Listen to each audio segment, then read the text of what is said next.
This video was created by Brandon Harmison for educational purposes only. It was generated using GPT and rendered using InVideo AI.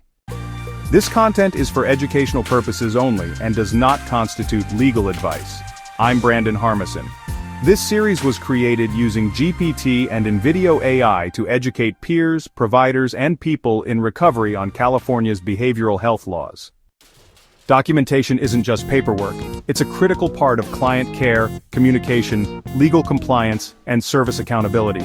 For peer specialists, it demonstrates your contributions while protecting client rights.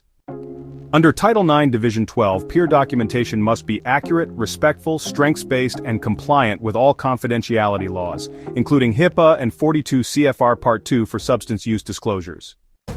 So, peer specialists typically document things like recovery support interactions, referrals that have been made, client goals and strengths barriers that have been discussed, crisis support provided, and also any education or resources that were shared. But, just to be clear, clinical diagnoses or treatment plans are not within the peer scope. Use person-first, recovery-oriented language. Instead of saying something like, "Client refused help again," try, "Client voiced preference to revisit options later." Your words really do shape how clients are viewed by the team. Always protect personal health information. Only share what's relevant and necessary, Avoid including things like diagnostic labels, trauma details, or any irrelevant personal history. And, make sure to follow your agency's minimum necessary standard.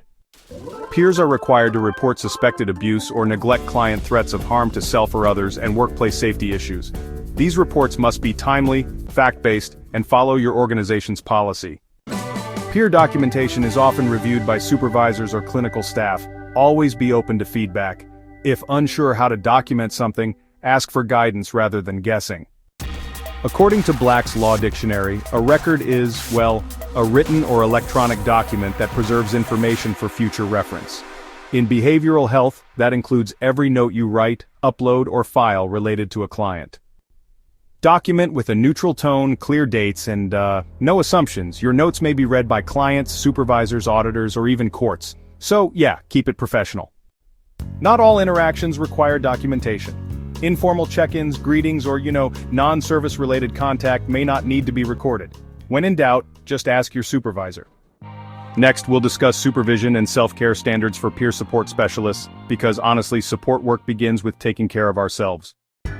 Thanks for watching. Remember, documentation isn't just a task, it's really a reflection of your integrity as a peer.